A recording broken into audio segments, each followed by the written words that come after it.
stop being lazy. Yeah. And I became creative.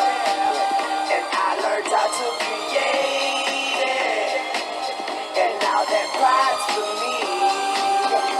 So come see. Oh, come here. Welcome back to the Silver Lining Podcast. I'm your host, Up Sterly in the Morning, and this is my co-host, Cam Quarter. What's going on, Cam? What's happening? What's happening? Hey, man, nothing much. I can't call it much myself. So, yeah, Falcons on the bye this week, so we're doing a bye week episode. This is the episode where we just get to get caught up on all the things that we didn't get caught up on before we had the podcast. Obviously, with the season being where it is, the Falcons are 6-5. We got 6 games left. The division is very much on the line, but right now we are in front of the race. And let's talk about some of the stuff that got us here. So one of the things we never got a chance to give an opinion on, never got to talk about the coaching hire, talk about Michael Penix, being drafted, just talking about, Arthur Smith getting fired, Terry Fontenot being retained, all that other good stuff. So we can go over some of that, go over, the season going ahead, and we'll go from there, all right? Now, Cam, as you well know, a few months ago, we hired Raheem Morris when we were on apparently a shoo-in to hire Bill Belichick. What were your initial thoughts on that at the time? How did you feel about it after you had some time to think about it, and how you feel about it today, man? I loved it. But you have to think, when it comes to hiring Raheem, it's not that let me put it this way. It's between Raheem and Bill. I ain't gonna lie, I was leaning towards Bill. The man, I ain't gonna lie to you, the man who broke my heart, who ruined my life, who made, my life is different before and after 28-3. Yo, two different And ways. he wanted to come to Atlanta, I ain't gonna lie, I would have been all for it. But the thing I was worried about if Bill came to Atlanta, he's going to see this team and say, you know what, we're just going to blow it all up. And I'm like, you don't have to blow up this team. We have talent around us. So that was my only worry with him. But who knows what Bill actually wanted to do. At the end of the day, we got Raheem. And I'm happy about Raheem because Raheem went out and got something that was sorely missing in this organization, and that is championship mentality. Although Bill truly brings that, he as a legacy of championships, and it would have been nice to bring him in. Ultimately, we did not go with him. We went with Raheem. He got that in LA. He was able to absorb knowledge and pedigree from the different coaching trees. Like Raheem's been around the block. He's been around the block. He's been under the tutelage of some great head coaches. He's been in some great coaching rooms. Like he's been in Tampa. He had a head coaching stint there. He had an interim stint with us previous to his stint as a DC in LA. And I think he was in Washington as well. So Raheem he's been in some great situations, been able to learn. So, and we've also learned and heard great things about him from other head coaches as well. People have said nothing but great things about him. He's a leader of men. The players respond to him. And that's something I like. That's something you want to hear about your head coach. And I also think that might be the reason we didn't go with Bill, because the end of his tenure with New England was very poor. Tom had been going a couple years. They tried to rebuild and things just didn't go well. So people are like, oh, Bill's washed. I'm like, one of the greatest football minds of all time is not washed. Don't believe that. Don't listen to that kind of shit. So I think that also played a role into it. But nevertheless, we went with Raheem. I'm happy with the hire. I'm a little skeptical about his who he selected as, I guess, his coordinators. I'm fine with Zach. Zach has shown his ability to improve. Granted, there's been some learning curves for him, but I feel like we can build upon what he has shown with us. He's shown that he can utilize some of our weapons. Jimmy, on the other hand, we have essentially our defense is essentially the same as it was last year, but for some reason it has completely regressed to a You mean point. you mean in personnel and not scheme, correct? Yeah, personnel wise, Right. it's essentially the same defense, and the results we're getting is not good. Like that Denver game, oh my god! And granted, it was just one game, but that was something that teams have been doing against us in the first half this entire season. Denver was able to do it the entire game, but how they played is how teams played in the first half against us all year. Like our defense hasn't been great. They've been able to make adjustments in the second half to improve, but it hasn't been. We've had questions on defense. Also, we have not invested on defense. We've invested on offense. On defense, we have not. So it's really starting to show its head of why our defense is so bad, why it's so porous, why we can't do anything right, why we can't hold our hat on anything on the defense, not run defense, not pass rush, nothing. Like it's we got a couple players who are can do well in coverage and secondary, but aside from that, like linebacking core leaves much to be desired, and our front four can't generate any kind of pressure. All right. Well, look, I'm with you on some of that, but obviously I got my own opinion. So when I heard that we were gonna get Bill Belichick, I'm not gonna lie, I was excited. Um, it was hard not to be because the part of me that had looked at Bill Belichick as a coach, I had always been for a while, not even always, but obviously I changed my mind after some point, but I thought Belichick had, a big hand in a lot of those championships that the Patriots won. I mean, obviously he did, but there's always that argument, Brady or Belichick, who's really the one winning the championships.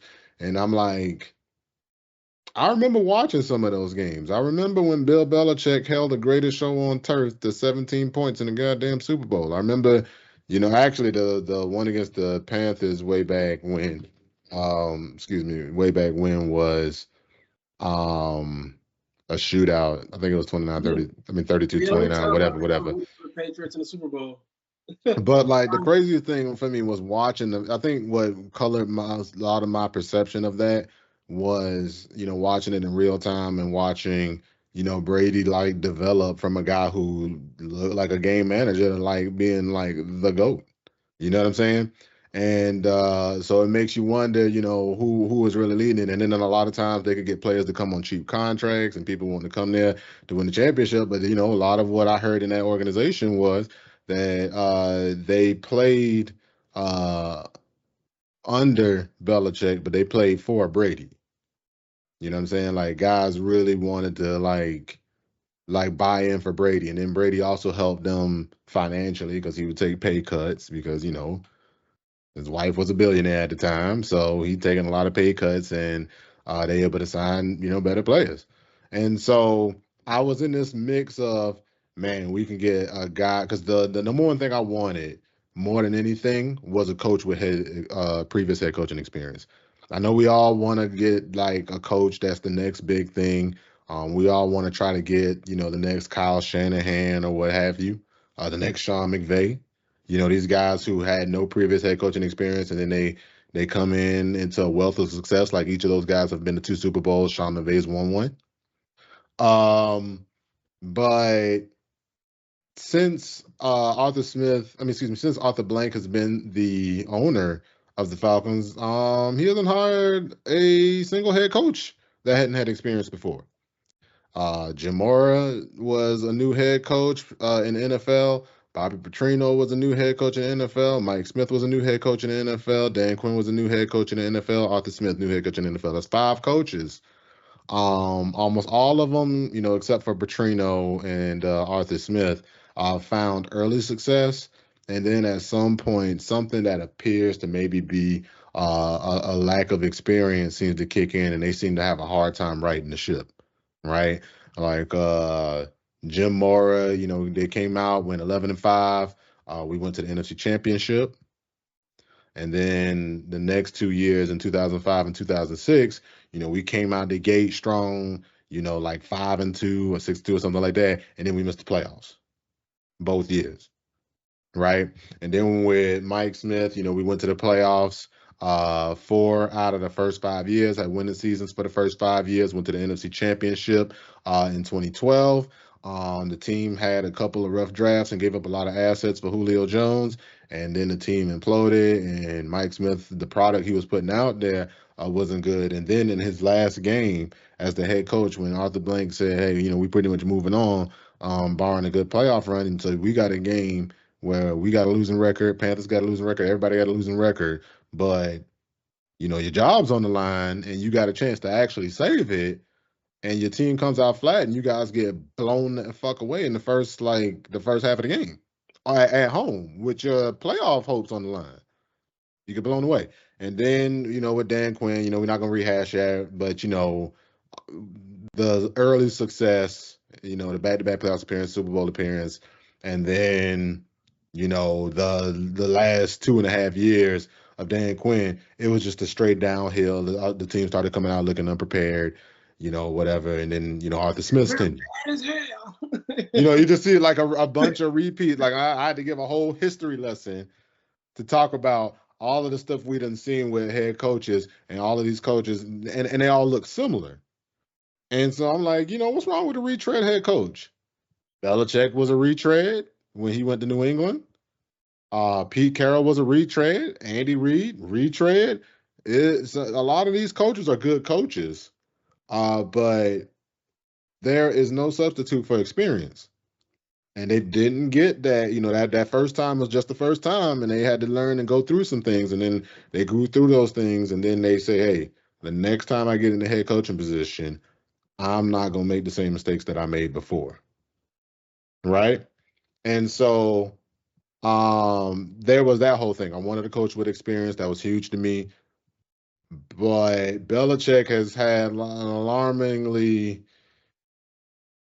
noticeable lack of success without Tom Brady, and the decisions he was making without Brady kind of rubbed me the wrong way. Like, when they drafted Mac Jones, I was like, all right, that's fine. You got to try it with somebody. He's not a bad quarterback. And then they went to the playoffs that first year. They got smoked by the Bills, but they went to the playoffs that first year. You got something to build off of.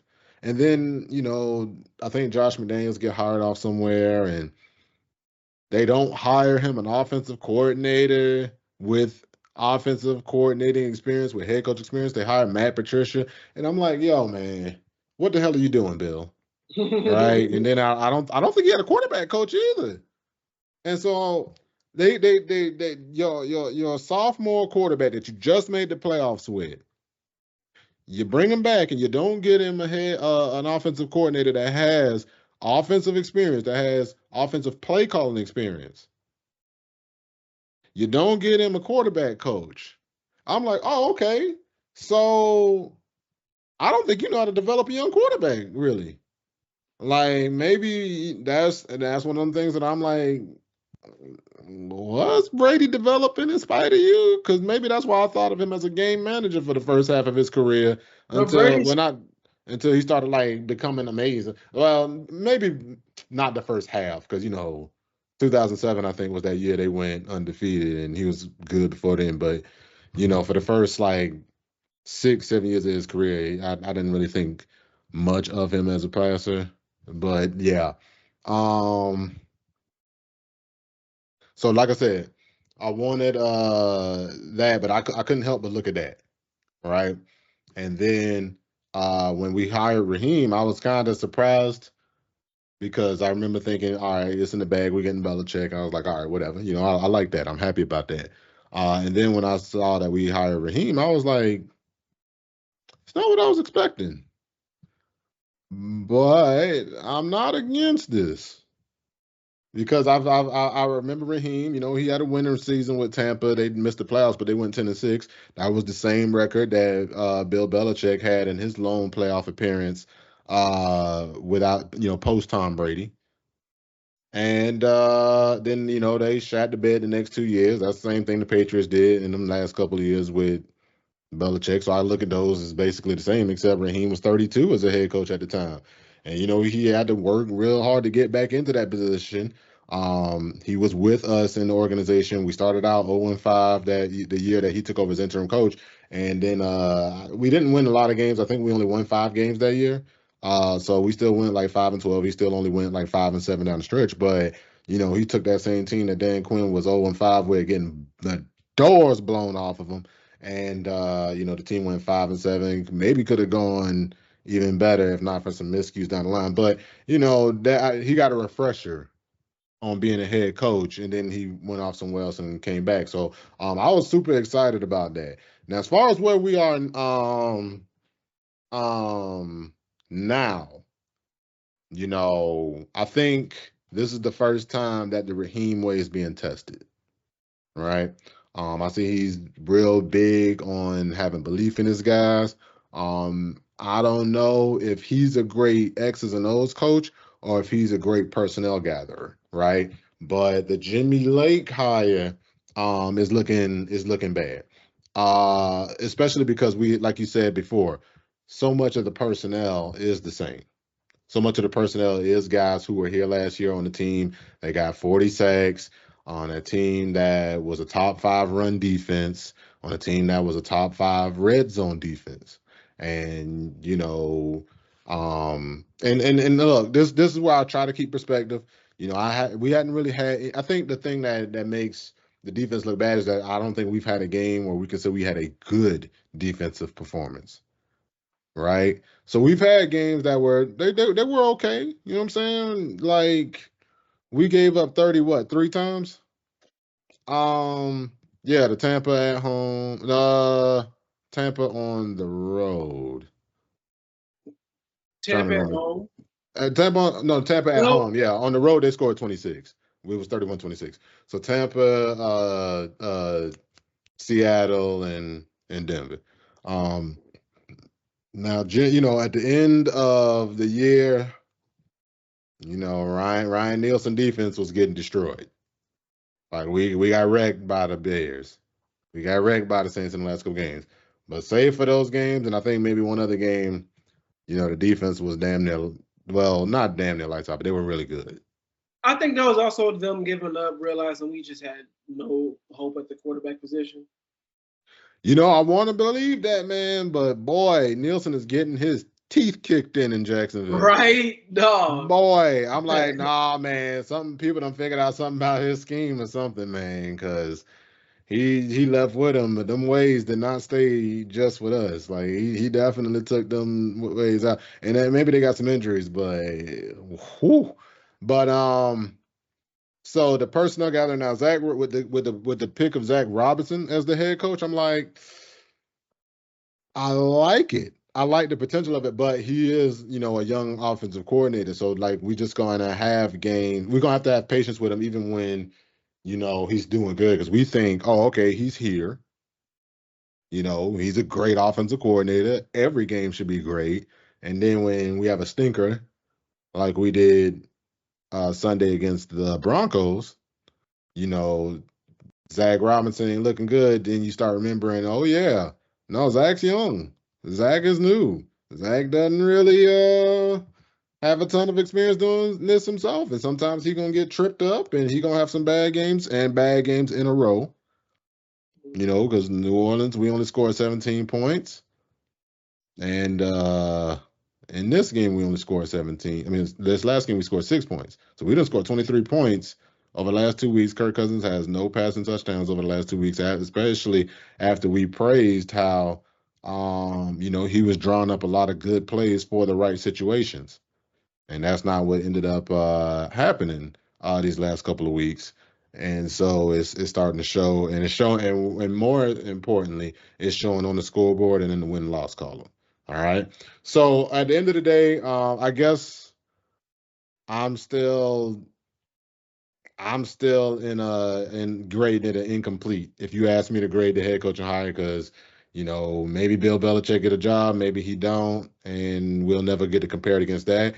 But I feel like I need to see how the rest of this year goes before I can personally say I'm fully satisfied with the decision. But I was not against the decision before the season. I rather liked it. I just want to see how it plays out at this point. No, I agree. I agree. I Zach, I'm cool with, man. It's just I'm not gonna put it all on Jimmy. I'm also gonna put a little bit on Terry because we have not truly invested into the defense. Granted, we locked up a couple key guys, and I'm happy about that. But we have not invested the draft capital into the defense, and it's really starting to show.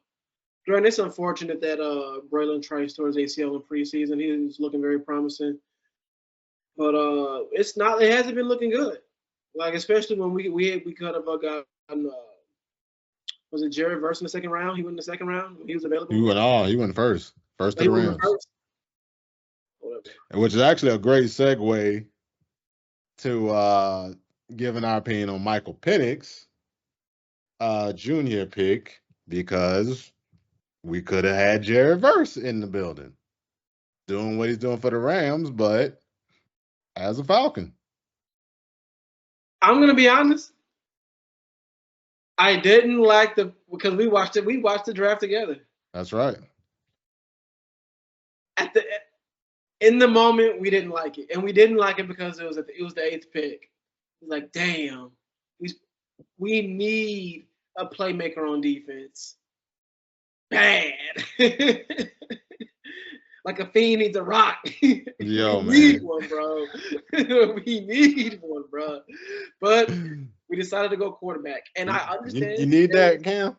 Right? You said you need You got that? some pass rushes for me? But yes, man. So we decided to go QB, and you know what? I don't hate Terry's thought process on this because the position you need the most is a quarterback, and the worst place you can be as an NFL franchise is in QB purgatory, where you have a good team and you don't know the direction you want to take because you don't know what kind of quarterback play you're gonna get. That's the worst place as a franchise you can be because you don't know. Because it's like, do I continue to rebuild, or do we have something here? You don't know because you're in QB purgatory. You don't know what kind of QB play you have, and a lot of teams get stuck in that. So I'm happy we got Penix, and I'm praying it pays off. Don't get me wrong. I still think Kirk has a lot of ball left, and I believe in Kirk. And I'm not gonna let a couple bad weeks tell me like, oh, Kirk ain't got it no more. I think Kirk still got it. He's gonna have to figure something out when it comes to like extending plays. Like he's gonna have to figure it out some way because he can still move a little bit. I can see him shake a little bit. Don't get me wrong, he's a mobile. Don't get me wrong, he's a pocket passer. But hey, you're gonna have to be able to maneuver in that pocket a bit to extend some plays, dog. And you're gonna have to be, and his ball security is gonna have to improve. It's gonna have to improve because his turnover ratio looking a little Ritter-esque, and I don't like that. That's not a good look, my boy. We thought we were past that. But all in all, I like Kirk. I think we're in a good position. I like Zach. This bye week could not have come at a better time. Because right now, this team is at a crossroads. This is a crossroad team, and we're about to see what kind of team we're going to get coming out this bye. Are we going to get a team that folds, same old Falcons that choke under pressure? Or are we going to get a team that's built in the Raheem way, the Raheem vision, that instills belief into his guys, that finds a way to win?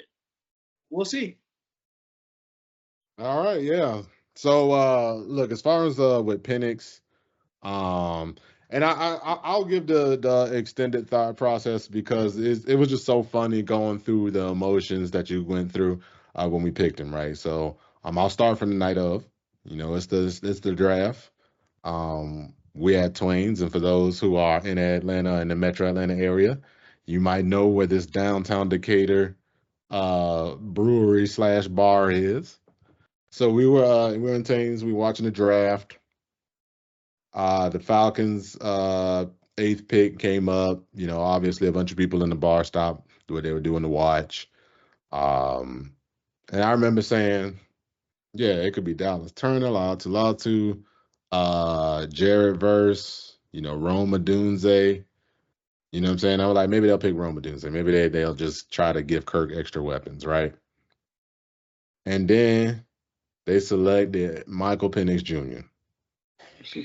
And I was like, what the fuck? Why do these guys always do this shit? Why do they always they always got to be the sore thumb in the draft? Always got to zig when everybody says zag, when the right answer is zag, and you zig. Why you got to do that, right? But then I started thinking about it. I was like, well, Sterl, you watched this guy before, and honestly, before we signed Kirk Cousins, because see what happened was once we signed Kirk Cousins, my mind was all right, quarterback settled. You know what I'm saying? So I didn't even really consider a quarterback. At the time, though, I was thinking to myself, I started thinking about it. I said, hey, before we signed Kirk, did you like Michael Penix Jr.? Did you want him on the team? And I was like, hell yeah. I was watching like them games against Oregon and the games against USC, and I actually went out and scouted this guy. Like I watched a bunch of his games because, to be honest, I'm kind of, I don't watch college football as much as I used to. Like when I was young, I would watch the hell out of college football. I could hit you guys with some names that you'd be like, oh, whoa, forgot about that name. But I haven't been watching it like that, but then I'd start watching on some games and I'd turn on some highlights or whatever, and I would just see this Michael Penix Jr. guy, this number 9 for Washington, man. Every time, like his receiver is going deep downfield, he is just dropping that ball over the coverage in his guy's hand. And what I keep noticing is this always in stride. Like his guys never have to slow down and adjust to the ball. Like they run, they never break stride, just catch the ball and keep going. And I'm like, man, people gotta, that's a special trait. Like that's honestly one of Joe Burrow's best traits. A lot of his deep passing. When I used to watch him at LSU, man, his guys never had to break stride. So when they won their route, and I saw a lot of people talking down about Penix because he had a good cast. And then they say, oh, he got exposed when, they played Michigan. And, all right, he did have a rough game. I watched it. He had a rough game. Um, but I'm looking at that game, and like everybody had a rough game, especially his O line. And that's usually a lot of how those types of games go when your O line's getting beat up like that. Like this O line was getting their ass kicked, so quarterback starts throwing worse. I did watch him a lot. I saw that he had some issues with overthrows. I was a little concerned about that, but pretty much with regards to reading the field and making explosive plays, explosive throws, I was like, yo, this guy was him. So, and then the other thing I started thinking to myself was, well, Sterling, if you guys drafted Roma Dunze, you would have been fine with that. He's not a pass rusher, and like do you need another receiver? Like that would have been good, but like, all right, take Ray McLeod out and put Roma Dunze in. How much better does that make the offense? You know what I'm saying? Yeah. Now I'm not saying that it doesn't, but he ain't making the offense that much better in Chicago. All right, now granted, he has a rookie quarterback. We're gonna acknowledge that, And their offensive line is terrible. and their offensive line is god awful. And Matt Eberflus might be Matt Eberfraud. Oh, I think I was like when the Bears drafted their quarterback, I was like, oh, y'all better get that old coach out of there, man. You need to get a guy who's gonna develop him right, but whatever. Because I'm like, he already had a chance with Fields. I'm like, don't get me wrong, I'm not saying Fields, is the best project to work at, but he had his chance. But I look, I thought about that. I said, hey, did you like this player before the Falcons addressed that position? Yeah. Did you think Kirk was going when the Falcons signed Kirk? Did you think that meant automatic Super Bowl or the next 10 years of quarterback set? No. So I'm like, all right, and then look, the draft is always a crapshoot. You never know what you're really gonna get until it's here. And even then, sometimes guys have a good rookie year, and that's it. no, It's just never as good. So the main thing to me as far as draft philosophy is when you're in the draft, you don't bust as long as you get good players. All right, that's the only thing that matters. It don't matter what position they at. The thing that matters is that you get good players. Um, Now that being said, our pass rush is so goddamn awful. Watching Jared Verse do what he do and know he was picked after a guy we picked, that shit brings shades. Like, and the funny thing about it is, it always like what did we the year we drafted? How long Michael Parsons been in the league? What year did he get drafted? Did he get drafted the same year we drafted Kyle Pitts, or was that before that? I think it was the same year as Pitts. So we drafting Kyle Pitts when we could have had Michael Parsons, or we drafted, you know, Jake Matthews the year we was looking at eyeballing Aaron Donald, but it was like we need a tackle more than we need, a defensive tackle. And you pass on these guys that, oh, if this was a really heavily defensive focused franchise, you probably would have drafted those guys. You would have said, "Hey, we'll just figure out the left tackle situation. We'll figure out that, and we're gonna draft this pass rusher though." And we always addressing offense. We always helping offense, and this is another time we did it, but this time we did it with a quarterback. And admittedly, the strategy is somewhat sound. If you want to maximize competing now and competing later, and with the structure of Kirk Cousins' contract. Which I guess is a segue because I was talking about Michael Penix, but we'll segue into Kirk Cousins, the contract, how we feel about them paired together. So when you look at Kirk Cousins' contract, I mean most of the guaranteed money is up after the second year, right? And honestly, his cap hit after the second year is like 60 something $million a year. Damn. Yeah, it's like 65. I don't think the plan was ever really to keep Kirk for such a long time that drafting Penix was stupid. I know some people saw how old Penix is and they're like, "Oh God, he's 24. Why don't you pay a guy if he's 24? You got to start him right away." I'm like, man, no, you don't. He's a goddamn quarterback. The man not going. He not sitting over there sapping athleticism on the sideline. I'm Damn, saying, he ain't getting bro. slower. He'll be all right. Most quarterbacks really don't hit their best years until they 30. You know? And look, you don't know how long Kirk gonna be here. That's what I'm saying, man. We Like, know we got some guaranteed money for at least 2 years. So we know we got at least Kirk for one more year. And I think we're gonna right. get Kirk's best year next year. So I mean, like it is what it is. And the We'll see. other thing too was that I'm like, if we would have really not gone after the quarterback position this all season, y'all would have been mad. Exactly, Y'all would have been dog. mad. Because after you like the memory is fleeting. The Not memory for is me. fleeting. I Uh, hated ne- I hated Ritter and Heineke era. I hated Barry Like Sanders. I hated that shit. and look, I like Desmond Ritter seemed like a good kid. Same. I Great guy. remember that he's only like 24. You know what I'm saying? He is a young man. I do not want to like shit on this guy. I don't want to dump on him because he is a young guy. I hope he have a good NFL future because I know he's trying to put food on the table for his family. Hard work, get all that good stuff. But watching this man play that was the getting punched in the dick one.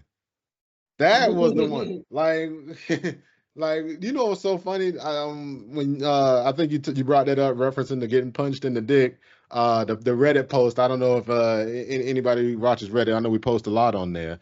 But as we know, the infamous being a Falcons fan is like riding a roller coaster that will eventually punch you in the dick at some point. But he posted it after that Patriots 25 to nothing loss when we had like 2 weeks where we got smoked. But I'm like, at no point in that year, like that year, honestly, getting what we got was better than what we thought we were gonna get. You know what I'm saying? But that Desmond Ritter one was like the actual roller coaster getting punched in the dick. There was times because you would see games like the game he had against Houston where he outplayed C.J. Stroud. Other guys fumbled on the team. Other guys turned the ball over, and he pulled their ass out of the fire. Like I think Right? Bijan had a fumble that game. I think somebody else. I want to say it was Pitts, but I could just be making that up. But um, two guys had fumbles that game, and none of them were Desmond Ritter. And Desmond Ritter pulled that game out at the end. And then you have a game right after, like the game against Tampa, where he fumbled three times, like all in the red zone.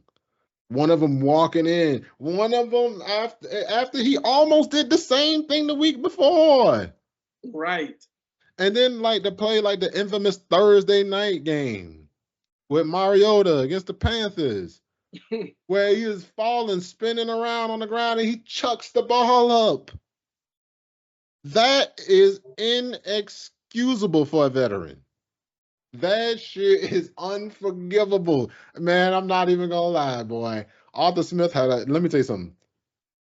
The only reason Arthur Smith was tall is because his balls were so big that it raised his height. Because you have to have enormous balls to try Marcus Mariota back out on the field in Atlanta after that shit. Boy, I ain't gonna lie, boy. He got lucky them boys ain't carried both of them motherfuckers out of the building that day. I'm like, man, I would have benched him after that play. I'm like, yo, you are a veteran quarterback. That is absolutely unacceptable. And that's the quarterback play that you have for the last 2 years. I want you to think about how bad Kirk Cousins been these last couple weeks, how we've been saying that the turnovers been Ritter-esque, how we've hated all of that. And guess what? I would take the year we're having this year for quarterback play over any of the play we've had the last 2 years. Oh, Over 100% agree. any 100% of the play we've had agree. And it's the and last that 2 years.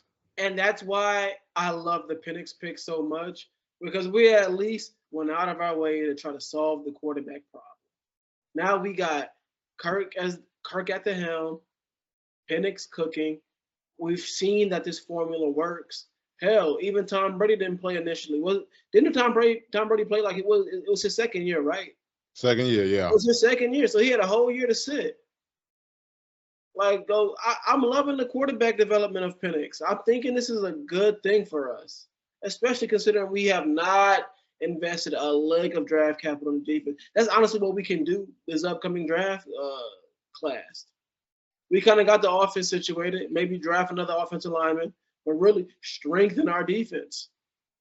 Yeah, honest to God, with with the current roster, there's almost no reason to like. I swear to God. Now look, I'm playing. You know, with the Penix pick, I was able to come around because it's a quarterback, and because our quarterback's Kirk Cousins, and I love Kirk Cousins. I think he's worth every dollar that he's been. I know he's had a rough couple of games.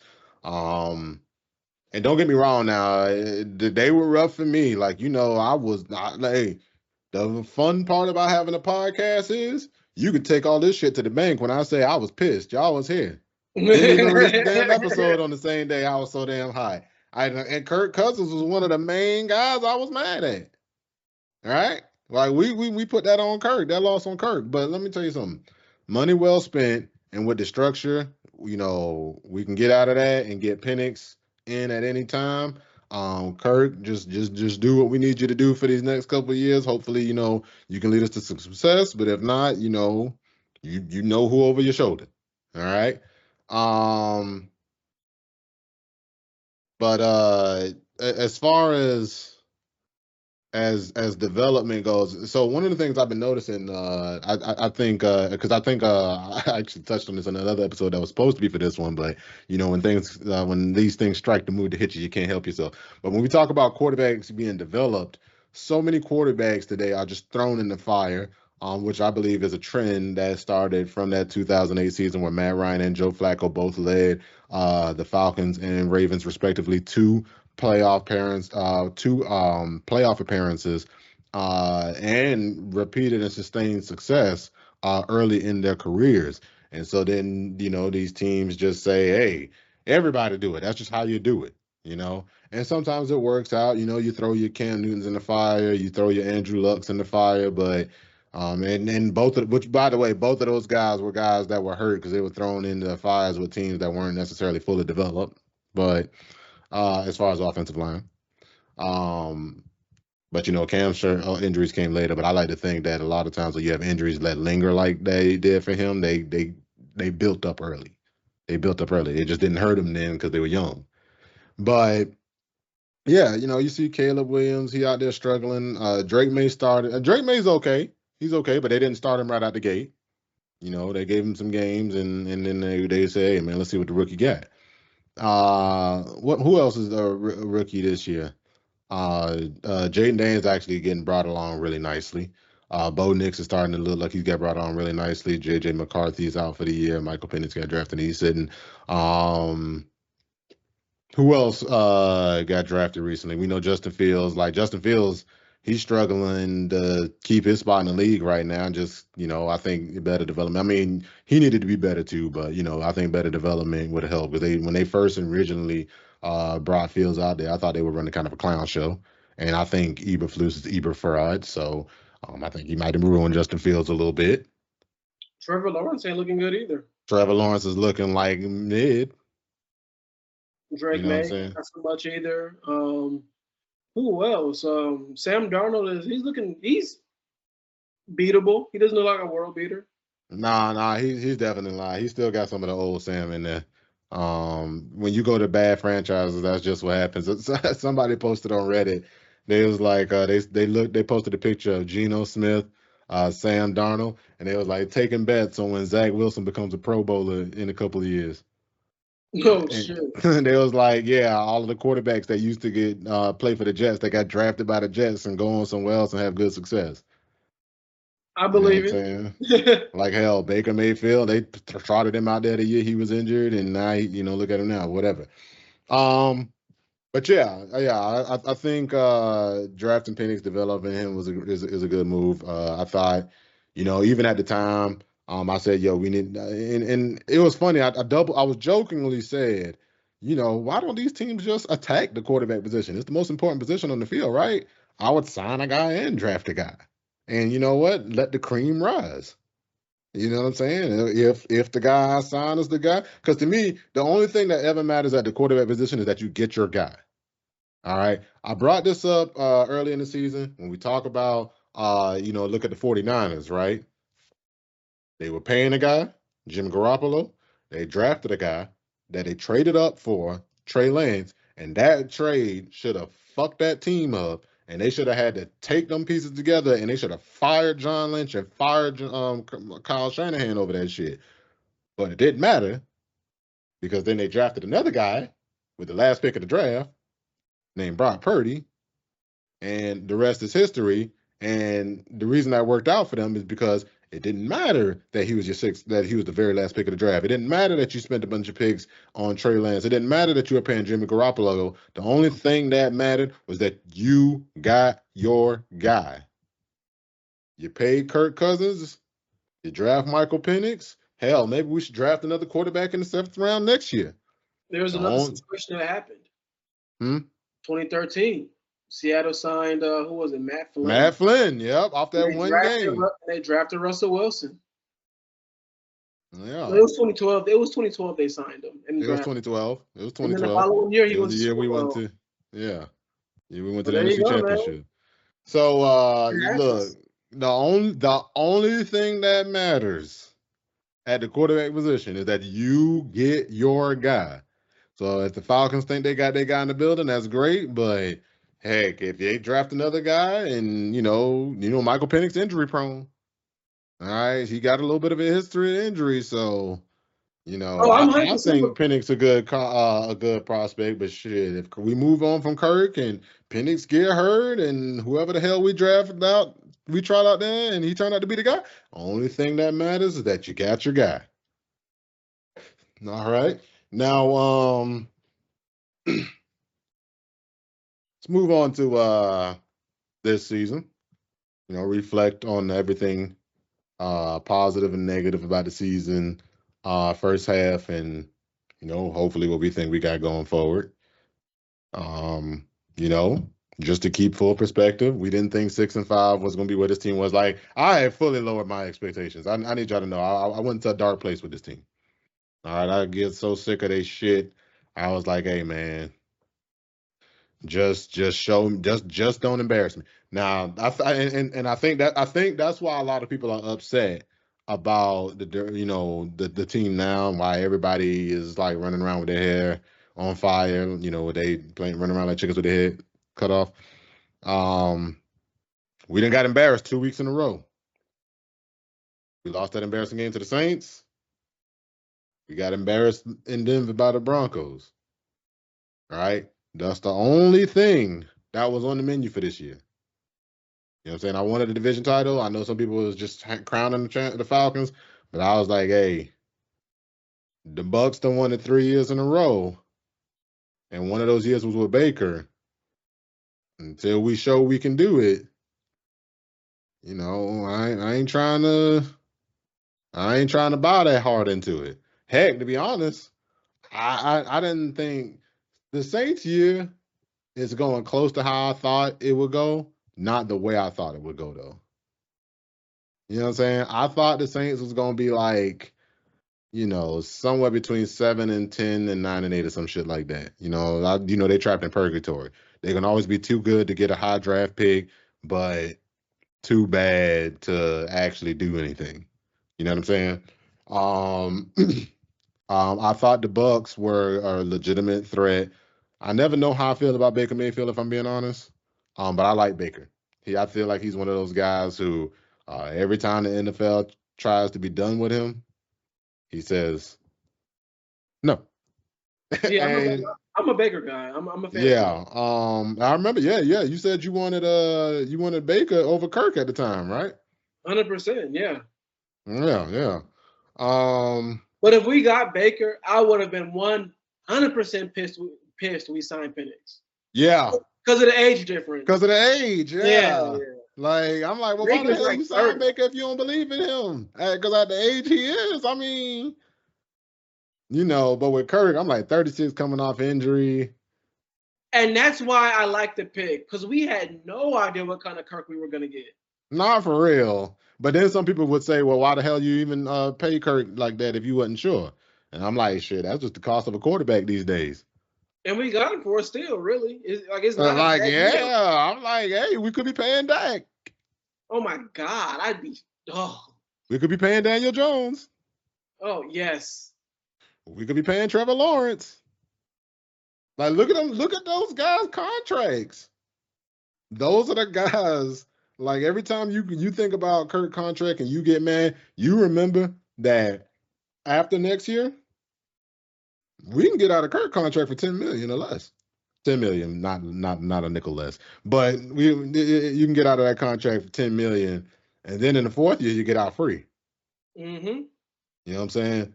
And so them guys, they ka-chink, they locked in.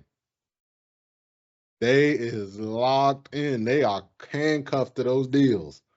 Them boys ain't going out unless like half your cap space going with it. So those guys are locked into those, and it ain't looking pretty. So that's it. Look, just remember, just every time you get mad about something as a Falcons fan, it is always so important to keep perspective, because unbelievably, when you're a Falcons fan, you in that middle zone where it can always get worse. It could always be worse. That's such a crazy thing as a Falcons fan, right? Yeah.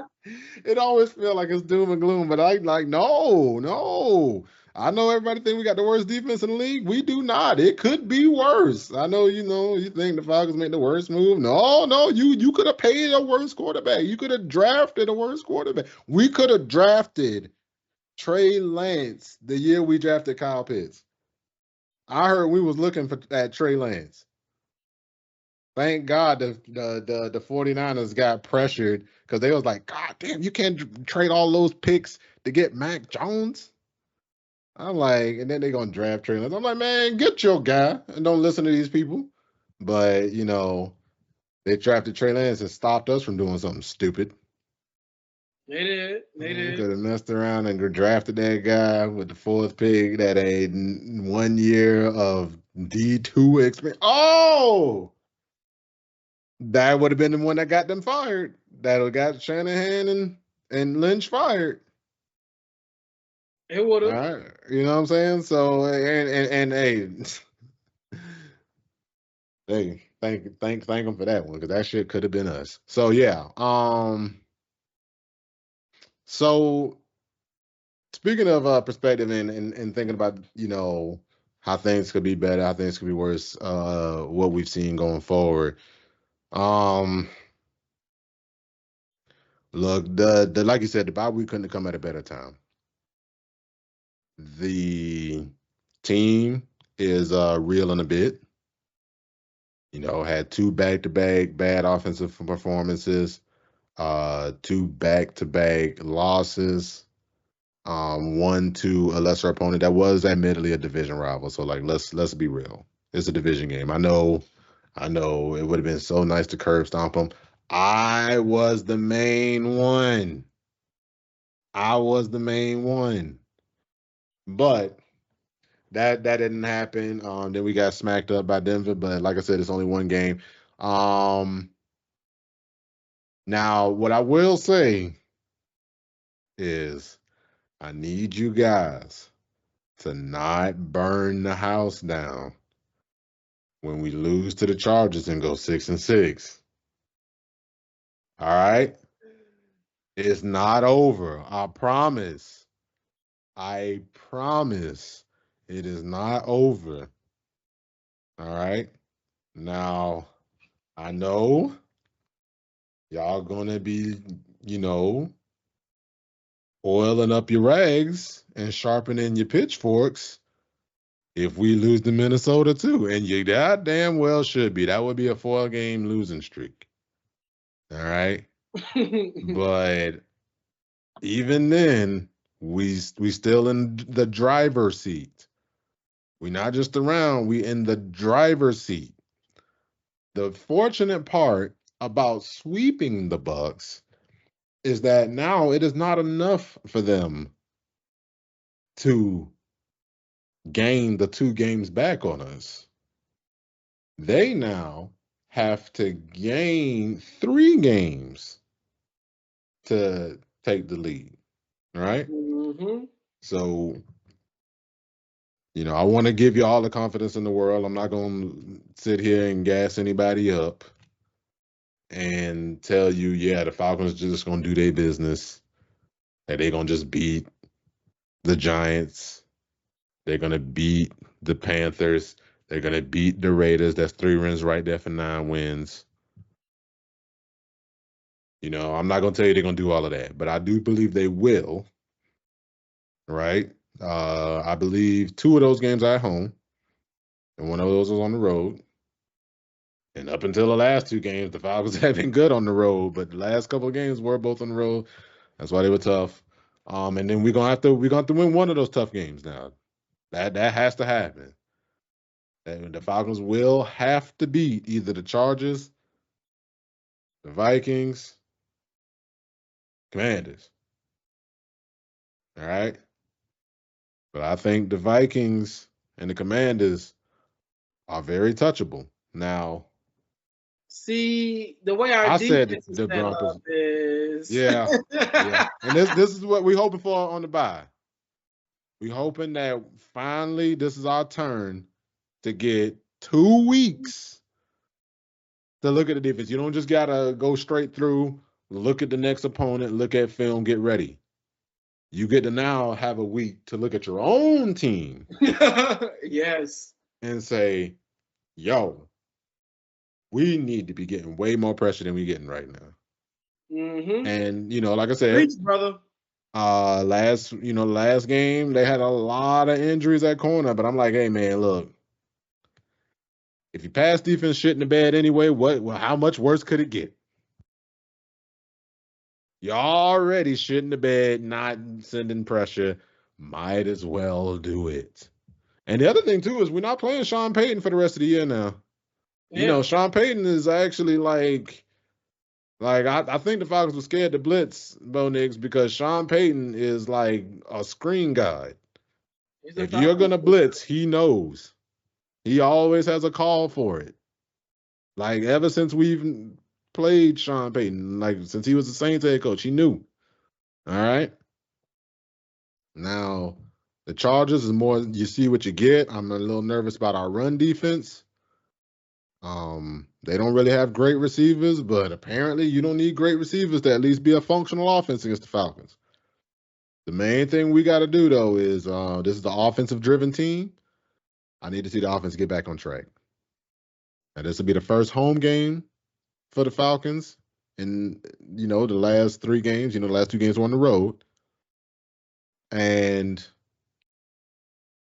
oh god, it's slipping my mind. Who did we play before we played the Cowboys? So the Yeah. Cowboys was our last home game. Offense looked pretty good. So hopefully we can, bring the offense out there. Maybe we'll get lucky and Khalil Mack will still be out. And we'll be able to protect the quarterback a little bit and move the ball. We got to be able to run the ball. But I'm not gonna lie. I'm not banking on it. Hey man, I can handle losing, but I can't handle getting our ass beat again. And if we get our ass beat like that again at home, that will diminish any hopes I have for the rest of the season. Because the bye week didn't help. We're falling into old habits.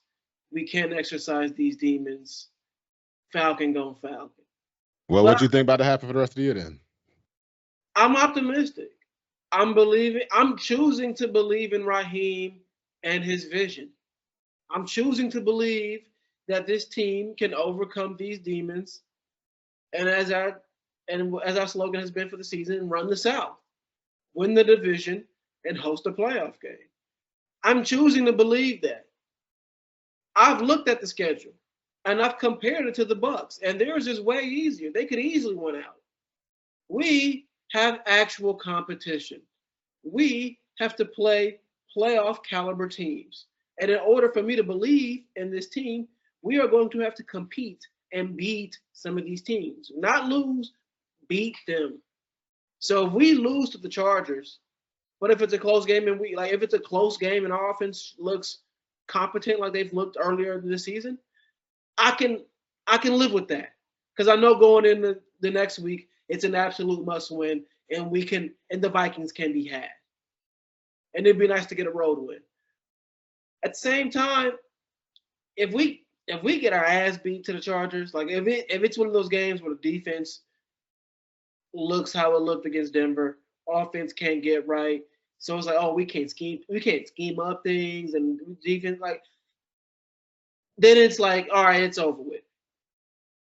I've seen positive things from Zach Robinson. I've seen positive things from Raheem. Hell, I've even seen positive things from Jimmy. Not a lot, but I've seen some. They've been there, right? They've been great at making second half adjustments. Not the last couple of weeks. Actually, against the Saints, they did it. Against the Saints, they adjusted the offense just with That's right.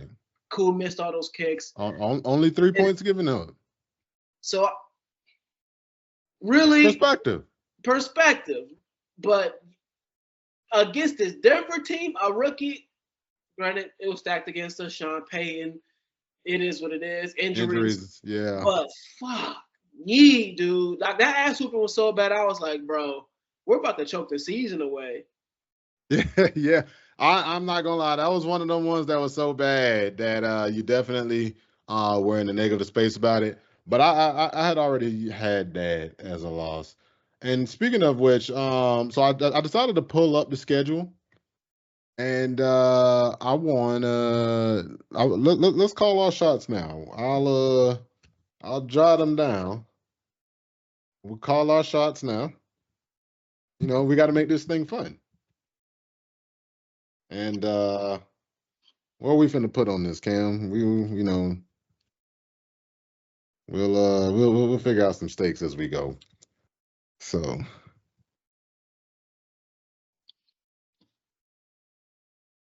All right. You've seen Old Country from Old Man? Oh, yeah, that's a great movie. Falcons versus Chargers. You need to call it.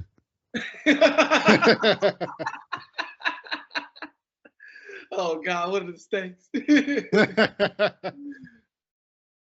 How much have you ever lost on a coin toss? Dog, if it was like that movie, I'm putting my money on the Chargers. I ain't gonna lie. And watch the Hey, Falcons win. hey, Watch hey, the you need to Falcons call it. You win. need to call it. Oh man, if I gotta put my life on the line, it's on the Chargers. Unfortunately. Falcons versus Vikings. You need to call it. Falcons at Vikings. You need to call it.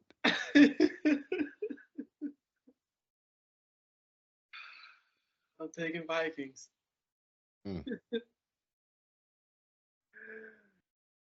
Falcons at Raiders. You need to call it. Falcons. Falcons. Falcons. Falcons. Giants at Falcons. You need to call it. Falcons. I'll take the Falcons in this one. Falcons at Commanders. You need to call it. This is the one.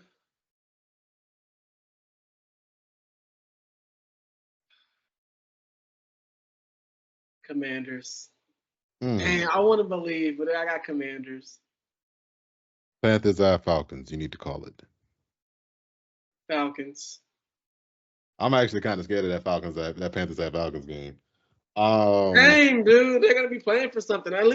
What does that leave? That's specifically why I'm scared, because they still got something to spoil for us. What does that leave us at 9-8? Yep. You said we win against the Raiders. Yeah. You picked the Falcons 3 times, so yeah.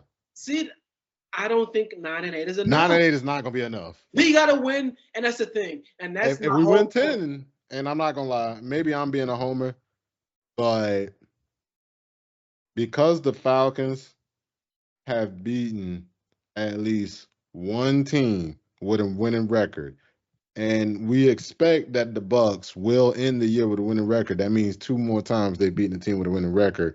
I think they can beat at least one of these teams, right? The only issue I'm having is I think I picked the Falcons, right? So for Chargers Falcons, I picked the Chargers, right? Now I think the Falcons can beat the Vikings. I feel the Vikings are quite an overhyped team. But with what I've been seeing on the road recently, what I've seen from the defense, I think I need and we'll make our game by game picks. Obviously, I want to put this down, and I'm trying to figure out the stakes for it. But when you're calling games this far out, you can't account for injury. So we'll still do game by game predictions. Like, fuck, if we go play the Vikings and you know Sam Darnold got hit by a goddamn bus on the way to the stadium, well, yeah, I'm picking the Falcons, even though the Falcons could very well lose that game. It wouldn't be the first time the Falcons lose to a backup, but whatever. So I'm gonna pick the Vikings, but see where I get weird is I don't like what I feel like I'm depending on the Falcons to do the rest of the way. So I like the Falcons to beat the Raiders. Mm-hmm. I like the Falcons to beat the Giants. Mm-hmm. I actually like the Falcons to beat the Commanders. I think the Commanders, much like the Vikings, are a little overhyped. Where I'm a little nervous with both of those teams is both of those teams can rush the passer. I also expect Marshawn Lattimore to be playing when we play the Commanders, which now gives them another corner that can give some sticky coverage. So that could be problematic for our offense.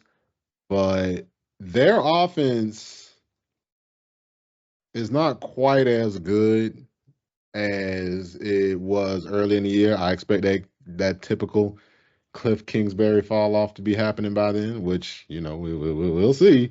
But we do see Washington starting to come back to earth a little bit. I mean, they did score 27 against the Steelers, so maybe I'm wrong, but they definitely look like they was back to earth when they played Philly. But that was also a short week after an emotional loss against a physical opponent, so we'll keep an eye on them. but I'm gonna pick the Falcons against the Commanders. Okay. Okay. See, that's the And thing. then That's the thing right there. Let me.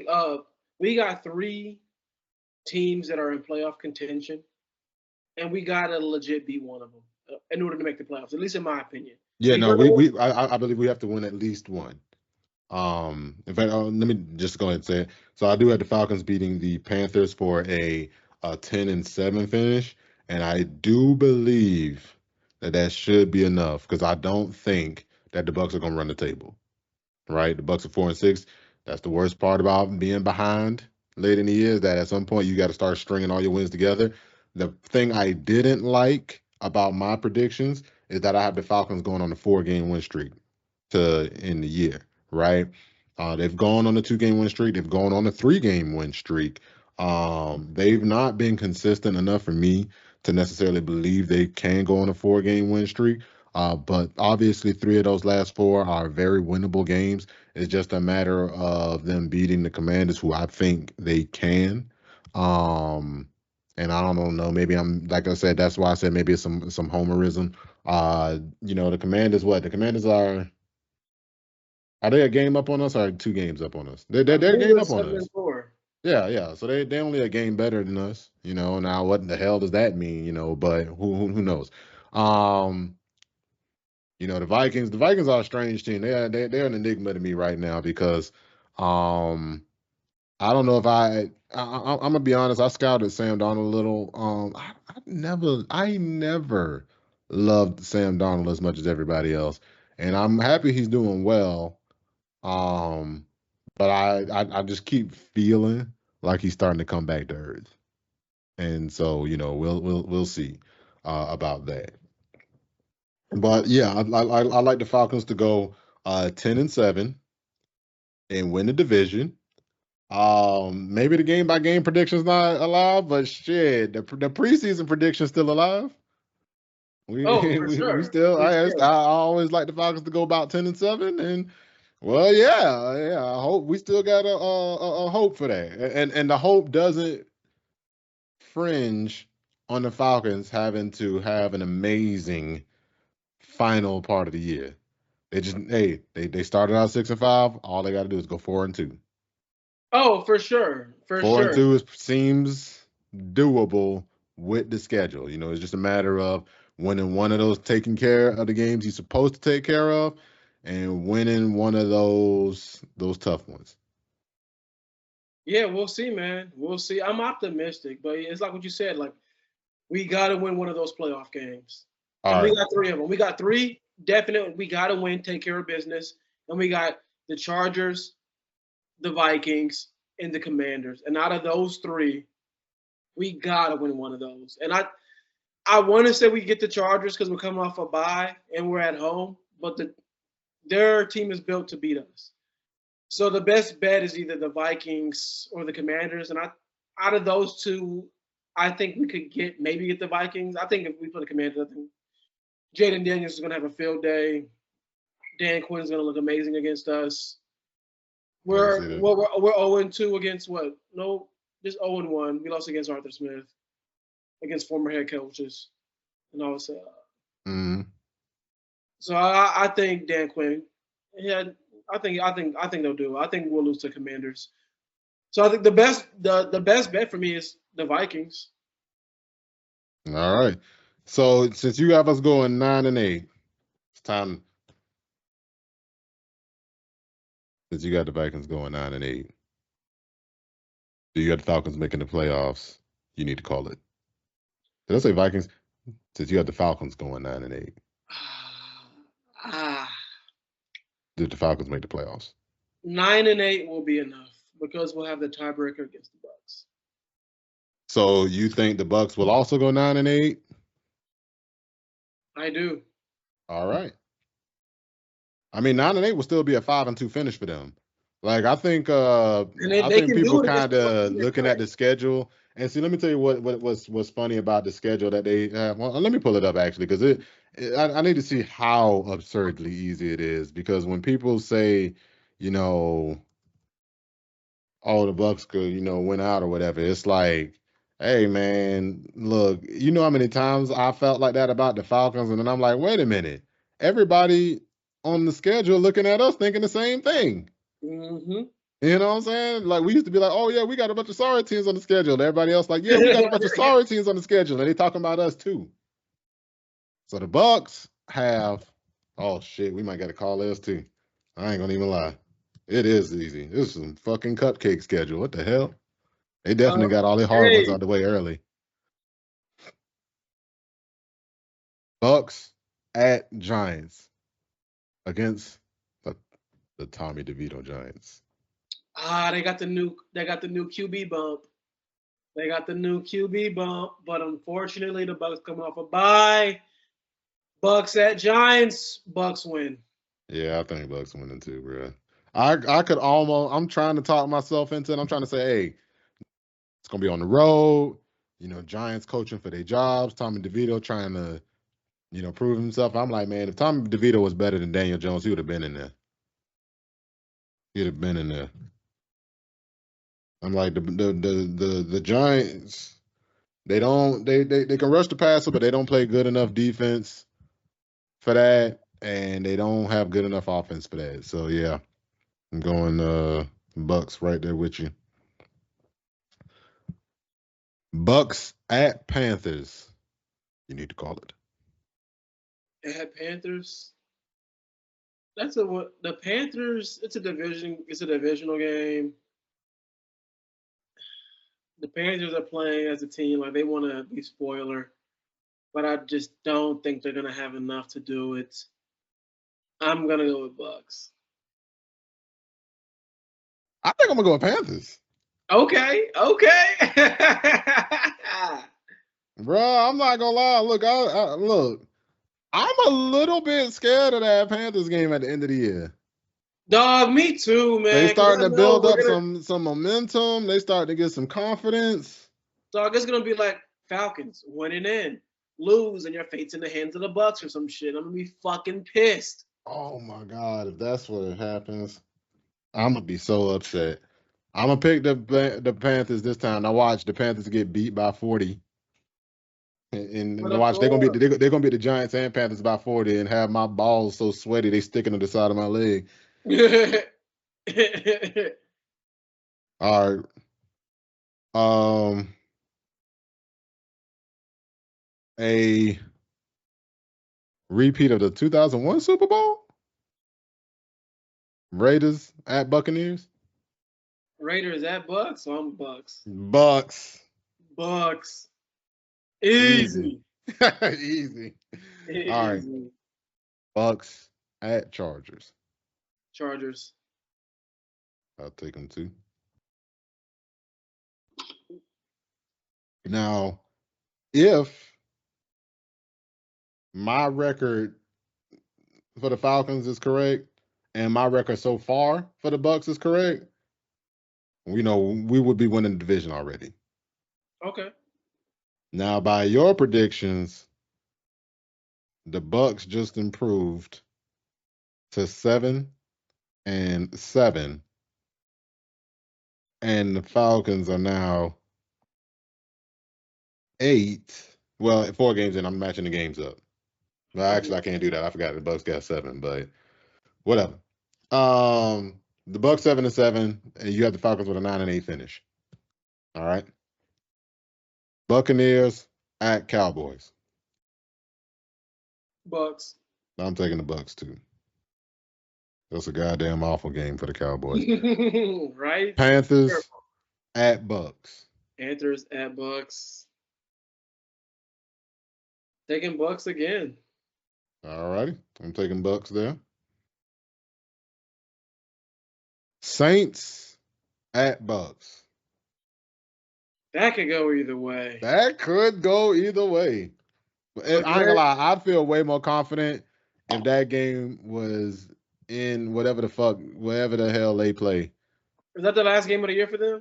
It's the last game of the year. Oh, man, it's a playoff. That's a playoff. We'll see. That the Saints are going to be playing spoiler. So you know what?